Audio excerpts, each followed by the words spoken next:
Hello there. This is the Sounds American channel. In this video, we're going to review the stop consonant sounds.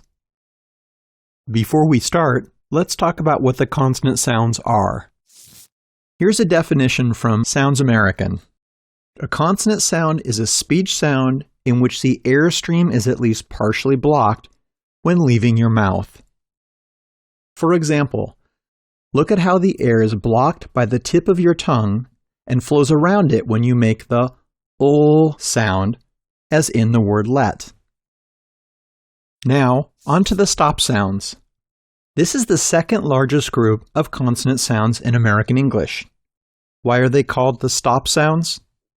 Because when you pronounce them, the airstream is first stopped, or blocked, in your mouth and then released with a puff.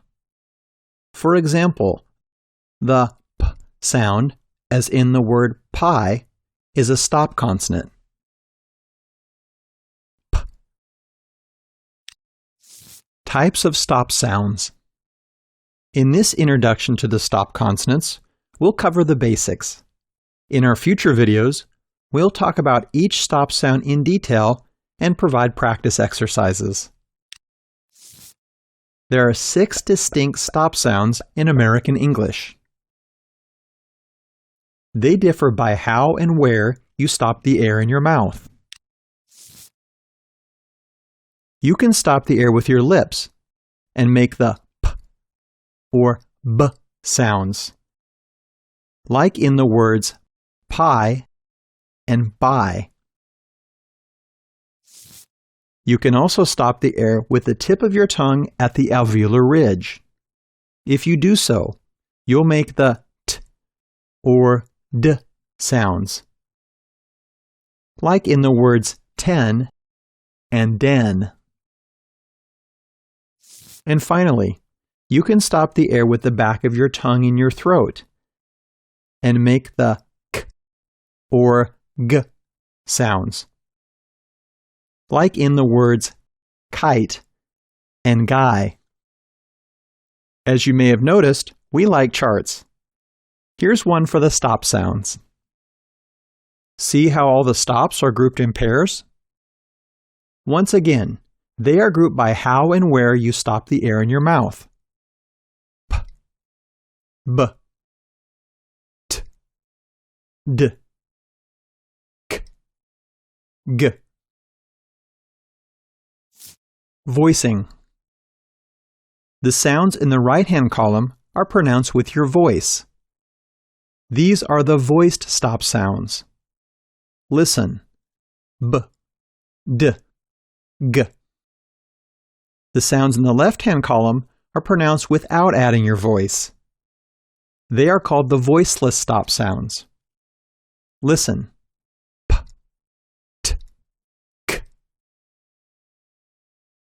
Don't confuse the voiced and voiceless sounds, as voicing may change the meaning of words. Compare. Pay, bay. Town, down. Coat, goat. You may also have noticed that the voiceless stop sounds are pronounced with a stronger puff of air. And that leads us to our next topic. Aspiration, or making a puff of air. Stop sounds exist in every language in the world. What makes American pronunciation of these sounds so special? It's aspiration. Aspiration is actually a big deal in American English. Depending on the position of a stop sound in a word, you either make a puff of air or you don't. Don't worry, there's a rule which is easy to remember. Here it goes. If a stop sound starts a word or a stressed syllable, it's pronounced with a puff of air. For example, pay, pass, compare. At the end of most words and syllables, stop sounds are pronounced without a puff of air.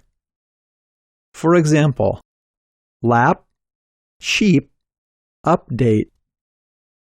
This is called the final stop rule. The final stop rule is most often used in conversational speech. Please note that if you make a puff of air, you'll be understood, but you won't be speaking with an American accent. Compare. I like that hat. I don't talk like that. Many non-native English speakers believe that Americans drop or swallow the stop sounds at the end of words. That's not quite right. The final stops are always pronounced just without a puff of air. By the way, if you're keen on the terminology, stop sounds pronounced with a puff of air are called aspirated stops. Stops pronounced without the puff are called unaspirated stops. These are essentially positional variants of the same sounds. Vowel length rule. Okay, in conversation, the final stop consonants are typically unaspirated. But how can you tell a difference between words ending with voiced or voiceless stops if they're not made with a puff of air? Here are a few pairs of words that differ by their final stop sounds only. Lack, lag. Feet, feed. Cup, cub. Can you hear the difference? Correct. All the final stops are not aspirated, and thus they sound very similar, if not the same. But still, you can probably tell they're different. How? Note that the vowel sounds are the same in each pair. However, the vowels in the words on the left are shorter than their counterparts on the right. Check them out again. Lack, lag. Feet, feed. Cop, cob. This is called the vowel length rule. Useful, isn't it?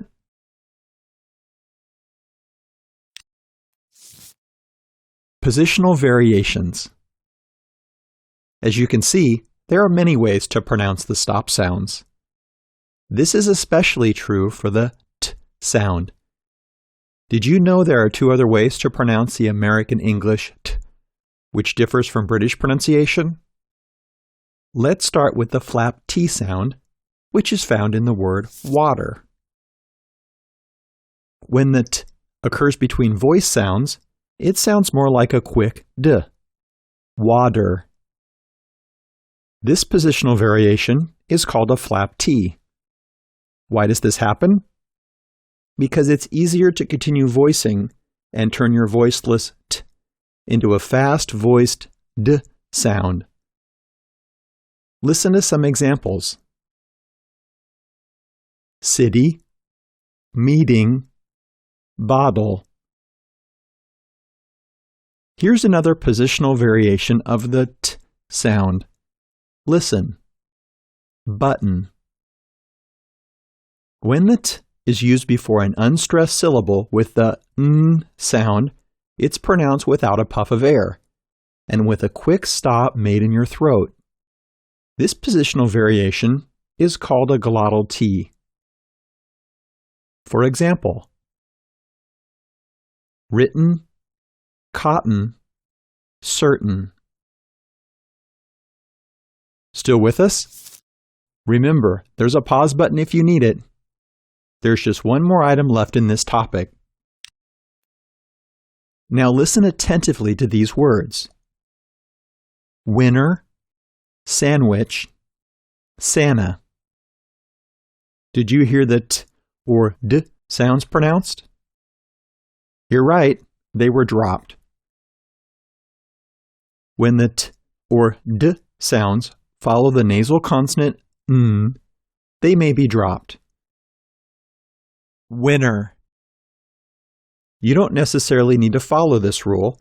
This is a conversational way of speaking that will come to you naturally with practice.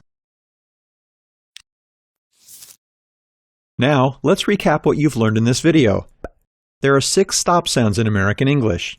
Half of them are voiced and the other half are voiceless. It's important that you make a puff of air when pronouncing the stop sounds, unless you want to sound like an American. In that case, you should make the final stops without a puff of air. If you do that, your final voiceless and voice stops will sound almost the same. So you'll need to make the vowels longer before the voice stops and shorter before the voiceless stops. Add some voice to your voiceless t when it's between voice sounds. It's called the flap T. Pronounce the t in your throat if it's before a weak syllable with the n sound. It's called a glottal T. And occasionally drop the t after the n. You may also drop the d after the n for that matter. Some of these topics are about pronunciation in conversational speech. They are not critical if all you want is to speak some English. They are, however, very important if you want to speak English like an American. At this point, we usually provide words for practice, and we'll definitely do that in our next videos when we talk about each stop consonant in detail. But before you go, let's complete a quick quiz over what we've learned. Look at these words.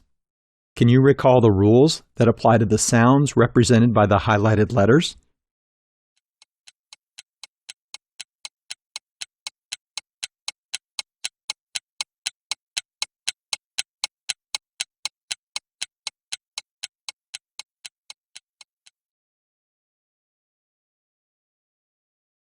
Now you're done. Let us know if you like this video. Don't forget to share it with your pets, friends, and relatives. Stay tuned and don't forget to subscribe.